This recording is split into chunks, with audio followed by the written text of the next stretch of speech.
gitu. Jadi untuk potensi kedepannya masih cukup menarik untuk Pewon, walaupun terkoreksi ya Pak hari ini. Iya, Untuk oke Pewon. ya tadi untuk sektor properti ya. Nah, ini saya tertarik di pertanyaan di kolom komentar nih Mbak dari Mister Sinaga 10. Untuk sektor kesehatan gimana Kak? Baru-baru ini kan saya melihat ada berita tentang penyakit hepatitis akut ya pada anak-anak ya. Kira-kira untuk sektor kesehatan cocok nggak Min ya? Kedepannya sektor kesehatan seperti apa mungkin? Oke, sektor kesehatan. Ya memang sektor kesehatan itu kemarin outperform ya karena COVID-19 gitu ya. Dan masyarakat juga semenjak kita dilanda oleh pandemi COVID-19, masyarakat sudah mulai lebih aware terhadap kesehatan gitu ya. Hmm, hmm, Sektor kesehatan dari rumah sakit yang naik karena banyak sekali pasien-pasien dari COVID-19 yang membutuhkan rawat inap dan lain sebagainya gitu ya. Bahkan sampai dengan sektor kesehatan di emiten-emiten yang bisnisnya itu berupa produk-produk kesehatan gitu ya, karena masyarakat hmm. itu kan semakin aware maka semakin membutuhkan suplemen-suplemen kesehatan gitu. Nah, kalau saya lihat atau bicara saham sektor kesehatan di luar pandemi, karena kan trennya saat ini kan pandemi sudah mulai turun gitu ya. Ya. Kalau kita bicara sektor kesehatan di luar pandemi, saya rasa untuk emiten-emiten yang kesehatan yang bergerak sebagai produksi emiten-emiten yang suplemen, vitamin dan lain sebagainya itu masih potensial ya Pak. Dan rumah sakit pun sebenarnya masih potensial karena kalau misalnya berkaca di luar pandemi, beberapa tahun sebelumnya emiten-emiten di sektor kesehatan itu ya dari rumah sakit sendiri itu juga masih inline kok pertumbuhannya, masih mencatatkan kenaikan gitu. Karena Hmm, tren dari rumah sakit di dalam negeri itu infrastrukturnya masih kurang ya Pak ya, masih kurang merata nih, terutama di negara-negara mungkin yang tidak bukan di kota-kota besar gitu ya, masih banyak kebutuhan-kebutuhan dari rumah sakit yang masih perlu untuk diperhatikan secara infrastruktur. Jadi saya pikir untuk sektor-sektor kesehatan di luar pandemi pun masih cukup potensial. Apalagi kalau sektor-sektor kesehatan tersebut itu juga yang sudah mengikuti inovasi bisnis gitu ya. Karena kan trennya saat ini itu udah mulai digitalisasi. Tuh, jadi saya pikir semua emiten mau apapun sektornya, nggak hanya kesehatan, sebaiknya juga mengikuti perkembangan zaman gitu ya, selalu berinovasi gitu bisnisnya. Kalau memang saat ini arah-arahnya udah mulai digitalisasi, ya emiten-emiten sektor kesehatan yang fokusnya udah ke inovasi produk digitalisasi juga gitu. hmm. Mungkin punya aplikasi atau mungkin menggandeng beberapa platform-platform lain untuk menggerakkan bisnis digitalnya gitu ya. Jadi itu akan lebih potensial sih dibandingkan dengan saham-saham yang saham-saham kesehatan yang belum menyesuaikan gitu ya, belum berinovasi bisnisnya. Oke, tadi ya pertanyaan untuk sektor kesehatan. Ya, ini saya ambil lagi dari pertanyaan di komentar ya dari Steven. Ini bertanya di subsektor perbankan ya, lebih khusus ke bank digital. Nah, bank digital Oke. seperti BBYB. Nah, kalau untuk bank digital sendiri gimana, Mbak Justi? Oke, kalau kita bicara perbankan digital itu berarti kan bicara saham-saham growth ya, atau growth stock Hmm, atau saham-saham new economy. Nah, memang kalau dari sisi kinerja, saham-saham growth stock itu agak kurang ideal kalau misalnya kita gunakan perhitungan kinerja yang sama dengan saham-saham old economy gitu ya. Jadi kalau untuk perbankan digital ini merupakan growth stock, jadi idealnya kinerjanya itu masih kita lihat potensi ke depan gitu. Nah, kalau misalnya melihat potensi ke depan, kita bicara potensi perbankan digital ini dia akan dapat potensi baik apabila ekosistem digitalnya mendukung gitu. Apabila perbankan digital ini memiliki ekosistem digital yang kuat, yang besar gitu, yang mendukung kinerja bisnisnya. Tapi kalau perbankan digital tersebut tidak memiliki ekosistem digital yang besar gitu ya, memadai, mungkin akan sedikit tertinggal dibandingkan dengan peers-nya gitu. Jadi tergantung, kalau kita bicara perbankan digital tergantung emitennya dan tergantung kekuatan dari ekosistem digital tersebut gitu Pak. Tergantung emitennya Oke, nih. tergantung ya. Oke, masih bisa lagi ya Mbak ya untuk pertanyaan.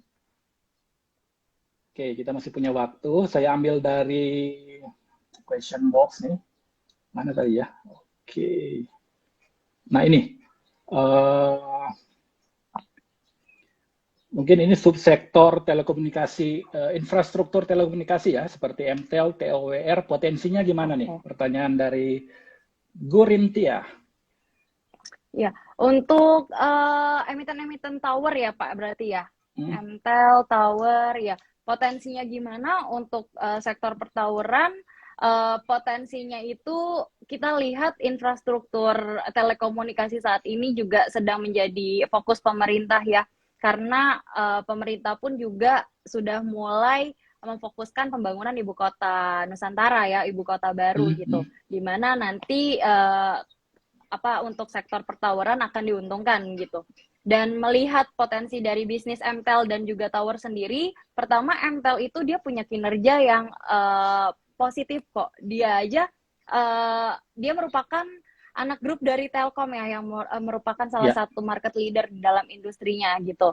Kemudian untuk tower sendiri, tower juga punya kekuatan grup yang kuat, cukup kuat gitu ya.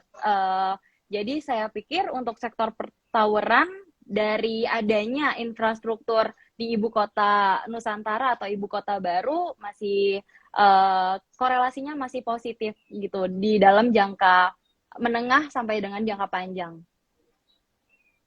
Oke ya, jadi masih berprospek ya untuk infrastruktur telekomunikasi.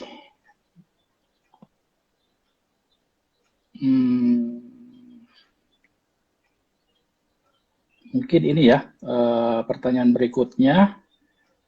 Prospek emiten pengangkutan perkapalan ya, apakah akan baik di bulan Mei ini ya? Seperti apa, Mbak? Oke, untuk emiten shipping ya, logistik shipping.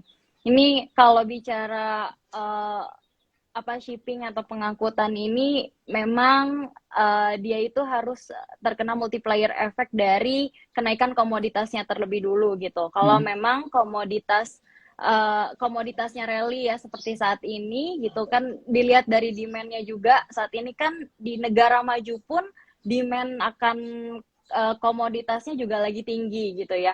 Dari contohnya nih dari batu bara gitu. Kalau kita lihat kan kebutuhan batu bara juga lagi naik ya, terutama di India. Karena kalau di India itu kan saat ini lagi musim panas. Kalau musim panas itu biasanya penggunaan pendingin ruangan itu jauh lebih meningkat gitu ya, AC gitu. AC lebih meningkat gitu. Nah, AC itu berarti penggunaan listrik. Listrik itu kan sumber tenaganya juga yang dibutuhkan itu adalah batu bara. Nah, demand batu bara sendiri di India lagi tinggi gitu, lagi meningkat. Nah, untuk shipping atau emiten-emiten perkapalan, tentunya dia juga terkena sentimen atau katalis yang positif dari adanya komoditas-komoditas yang rally gitu. Tapi kalau misalnya bicara tantangan, memang ada beberapa tantangan juga yang terjadi, diantaranya itu dari lockdown-nya China, ya yang merupakan salah satu negara importir terbesar, negara dengan konsumsi yang sangat tinggi gitu ya di dunia gitu. Nah, China yang lockdown itu juga merupakan tantangan. Nah, kemudian tantangan lainnya juga dari pembatasan atau aturan dari regulasi dalam negeri kita ya tentang aturan ekspor gitu. Jadi memang mungkin akan sedikit fluktuatif dan lagi-lagi emiten-emiten shipping atau perkapalan itu dia akan mengikuti dari komoditasnya sih. Jadi dia harus terkena multiplier efeknya dulu dari komoditas. Gitu. Iya, jadi seperti itu ya, ada multiplier effect. Mungkin ada satu lagi ya, yang mungkin yang terakhir. Oh ini ya. Mungkin dari sektor basic ya, basic materials ini yang bertanya untuk saham semen-semenan, Kak. Sampai kapan IHSG? Oh ini gimana ya? Maksudnya saham semen-semenan, sektor Oke. basic materials. Oke, oke. Untuk saham emiten semen memang kayaknya beberapa juga kinerjanya cukup tertekan ya Pak. Kinerja Hmm. emiten-emiten semen karena beberapa dari emiten semen tersebut di sepanjang 2021 kinerjanya itu mengalami penurunan laba bersih gitu. Mungkin bisa saya sebut beberapa emiten ya Pak. Boleh, boleh. Seperti CMNT gitu ya. CMNT ini dia masih sedikit tertekan karena memang bahan bakunya juga lagi tinggi gitu ya. Harga dari bahan bakunya sedikit lebih tinggi. Kemudian dari SMGR, kinerja SMGR juga masih tertekan sampai dengan sepanjang tahun lalu ya 2021. Di sini laba bersihnya juga pencapaiannya itu turun, laba bersihnya itu tercatat turun 27% dibandingkan dengan di tahun sebelumnya ya, di tahun 2020 gitu. Nah, kemudian kita lihat lagi di sini emiten yang besar ya, emiten semen yang besar diantaranya ada INTP, Indosemen. Indosemen juga laba bersihnya itu masih tercatat turun, masih tercatat 1,80 triliun gitu ya.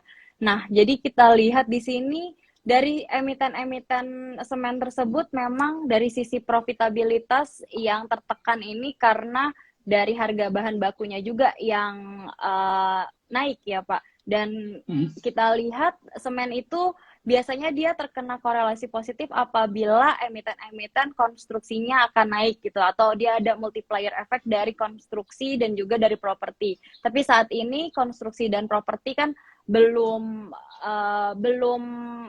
pulih gitu ya. Jadi masih masih ya boleh wait and see dulu lah untuk emiten-emiten semen gitu. Oke, ya itu tadi untuk emiten semen. Ya mungkin karena keterbatasan waktu kita akhiri dulu ya untuk ya, tanya jawab di kolom komentar dan juga question box. Ya mungkin di sesi terakhir ini satu pertanyaan mungkin yang ditunggu-tunggu ya oleh investor ataupun trader ya. Dari kacamata Mbak Cisti atau dari view pandangan untuk market secara jangka pendek ya minggu ini market kita akan seperti apa Mbak jangka pendek minggu ini Mbak? Oke, market kita ya, IHSG kita untuk di minggu ini kita lihat dari hari perdagangan awal aja sudah ditutup terkoreksi ya Pak ya.